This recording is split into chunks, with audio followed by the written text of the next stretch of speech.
Selamat datang di channel Jendela Sains. Di video ini kita akan membahas fungsi kuadrat part yang ke-8, yaitu tentang menentukan persamaan fungsi kuadrat. Simak terus video ini sampai akhir. Kalau di part-part awal, itu kan kita belajar bagaimana menggambar grafik fungsi kuadrat yang berupa parabola. Jadi diketahui fungsi kuadratnya, lalu kita cari titik-titik, titik potong sumbu X, titik potong sumbu Y, titik puncak, dan titik bantu. Terus kita taruh di bidang koordinat, kita gambarkan grafiknya. Gitu kan? Kalau di part ini, kita akan membahas bagaimana kalau misalkan grafiknya yang diketahui, atau titik-titiknya yang diketahui. Parabola ini melalui titik ini, dan titik ini. Dari informasi yang ada itu, baik gambar maupun titik-titik yang diketahui, kita disuruh menentukan bagaimana persamaan parabola atau persamaan fungsi kuadratnya. Jadi dibalik. Ngerti ya? Jadi di sini saya kelompokkan ada 4 jenis cara menentukan persamaan fungsi kuadrat berdasarkan apa yang diketahui. Yang pertama, jika diketahui parabola memotong sumbu X di X1,0 dan X2,0 serta melalui satu titik bebas X, Y. Ini kita pakai rumus Y sama dengan A dikali dalam kurung X min X1 dikali dalam kurung X min X2. Kok bisa rumusnya seperti ini? Gini, rumus atau persamaan umum dari parabola atau fungsi kuadrat itu kan Y sama dengan AX kuadrat plus BX plus C. Ya kan? Nah, gini. Coba kita jabarkan. Y sama dengan A dikali dalam kurung X min X1 dikali dalam kurung X min X2 ini. Jadi Y sama dengan A dikali, ini yang kurung sama kurung kita kalikan pelangi, berarti kurung X kuadrat, berarti min X2X, min X1X, min kena min plus ya, plus X1, X2. Kurung tutup.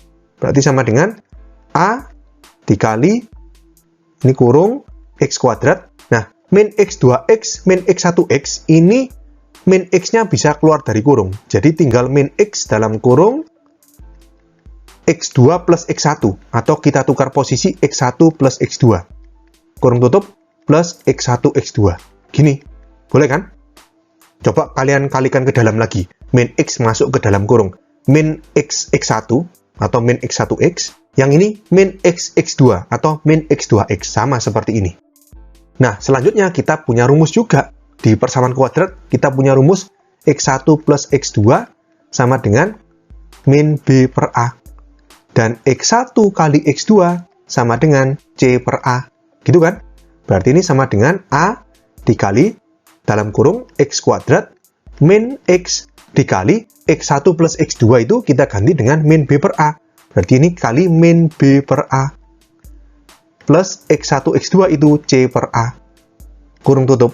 Berarti sama dengan A dikali dalam kurung X kuadrat, min kena min plus B per A, X-nya taruh kanan, plus C per A.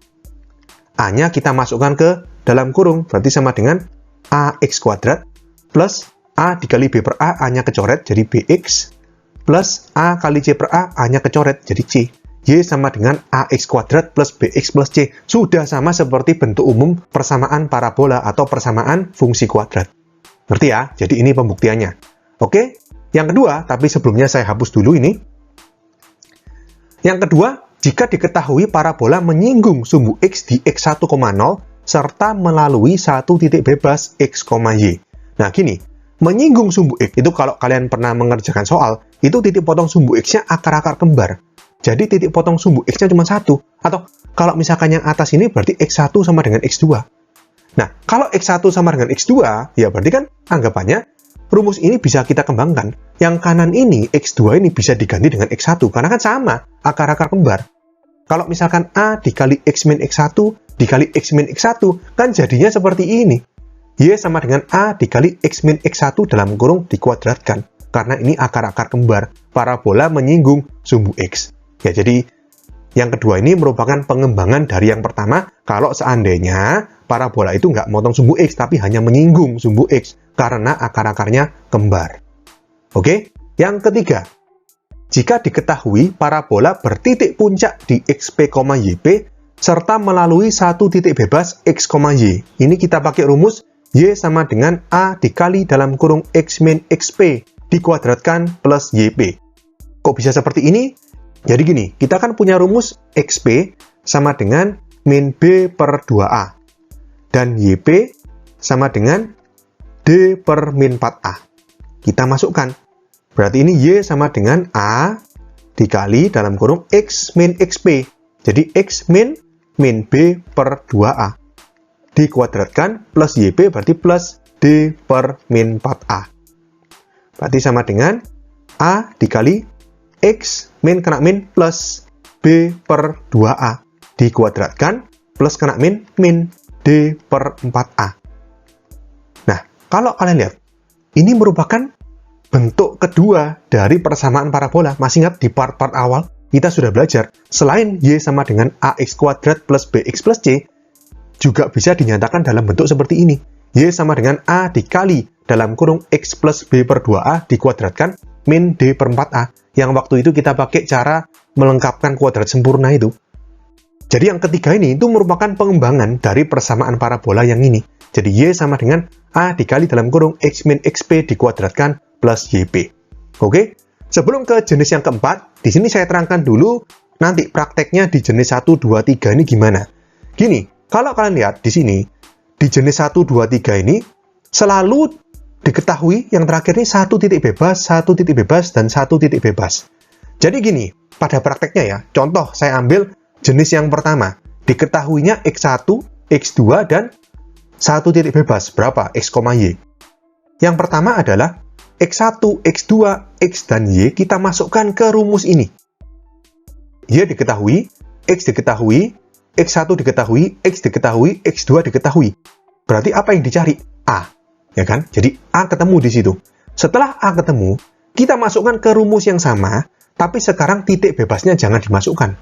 Jadi Y, X, X ini jangan dimasukkan. Yang dimasukkan sekarang A, X1 sama X2.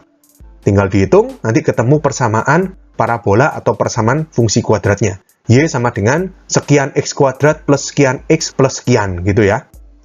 Yang kedua juga sama. Diketahuinya X1 sama X dan Y. Yang pertama masukkan X, Y, dan X1 ke rumus ini. Didapatkan nilai A. Setelah A ketemu, masukkan ke rumus yang sama, tapi sekarang X, Y jangan dimasukkan. Yang dimasukkan A sama X1. Sehingga terbentuk persamaan parabola Y sama dengan sekian X kuadrat plus sekian X plus sekian. Yang ketiga juga sama. Diketahui XP, YP serta 1 titik bebas X, Y. Kalian masukkan X, Y, XP, dan YP ke rumus ini, ketemu nilai A. Setelah A ketemu, masukkan ke rumus yang sama, tapi sekarang X, Y jangan dimasukkan. Yang dimasukkan itu A, XP, sama YP, ketemu persamaan parabola atau persamaan fungsi kuadrat. Jadi prakteknya seperti itu. Kalau kalian masih bingung, nanti aja di contoh soal pasti lebih jelas. Oke, kita ke jenis yang keempat, tapi sebelumnya ini saya hapus. Yang keempat, jika diketahui parabola ini melalui 3 titik bebas, X1, Y1, X2, Y2, dan X3, Y3. Kalau 3 titik bebas ini dimasukkan ke bentuk umum, Y sama dengan AX kuadrat plus BX plus C. Jadi misalkan titik pertama, X1, Y1.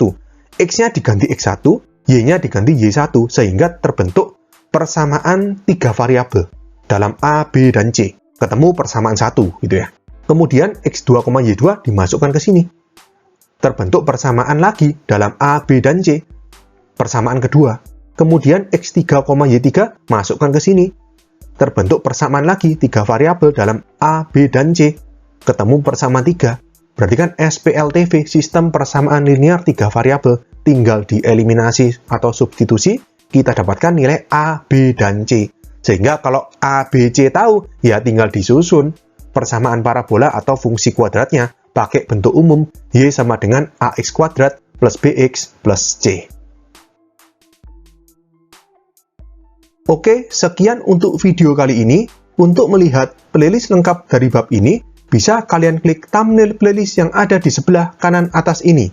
Jika ada pertanyaan, saran, maupun kritik, bisa kalian tulis di kolom komentar. Semoga bermanfaat dan sampai jumpa di video selanjutnya.